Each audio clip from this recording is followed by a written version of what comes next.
বৃহস্পতিবার সকালে বীরভূমের ঐতিহ্যবাহী মহাপীঠ তারাপীঠ মন্দিরে পুজো দিলেন কেন্দ্রীয় শিক্ষা প্রতিমন্ত্রী সুকান্ত মজুমদার।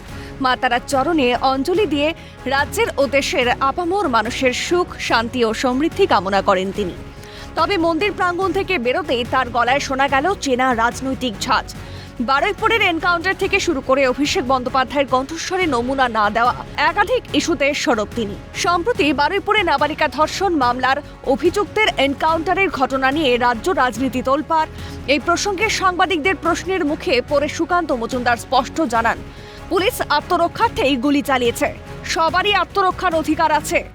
যে সে নাকি পুলিশেরই অস্ত্র ছিনিয়ে নিয়ে পালানোর চেষ্টা করছিল এবং পুলিশের দিকে গুলি চালিয়েছে বা এরকম কিছু হয়েছে, আমরা এক্স্যাক্ট জানি না, প্রশাসনই বলবে আপনাদেরকে। তো স্বাভাবিকভাবে পুলিশের দিকে গুলি ছুড়লে পরে পুলিশ তো আর তার দিকে জয়নগরের মোয়া ছুড়বে না, পুলিশও গুলিই ছুড়বে। ডিজে কাণ্ডে তৃণমূলের সর্বভারতীয় সাধারণ সম্পাদক অভিষেক বন্দ্যোপাধ্যায়ের কণ্ঠস্বরে নমুনা না দেওয়া প্রসঙ্গে কেন্দ্রীয় মন্ত্রী সুকান্ত মজুমদার বলেন, হয়তো গলা খারাপ, গান গাইতে যাবেন হয়তো, তাই গলা বাজাতে নমুনা দেয়নি।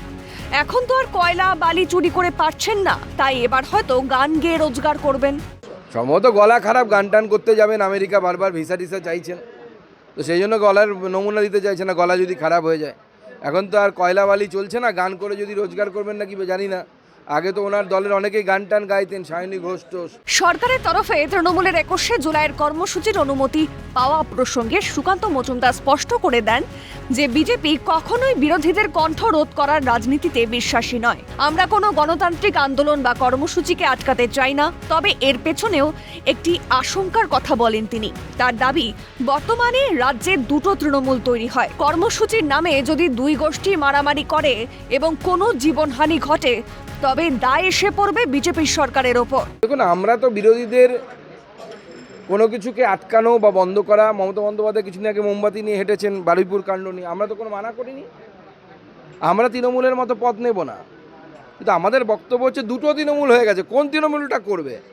সামনাসামনি দুপক্ষ হয়ে গেল, তবে লাঠালাঠি হলো, মারামারি হলো, কারো জীবনহানি হলো, দায়ী তো হবে আমাদের সরকারের। আমাদের সরকারকে সব ভেবেচিন্তে করতে হচ্ছে। তারাপীঠের পবিত্র প্রাঙ্গণ থেকেও সুকান্ত মজুমদারের এই আক্রমণাত্মক রাজনৈতিক আক্রমণ আদতে আগামী দিনের এক বড় সংকেত।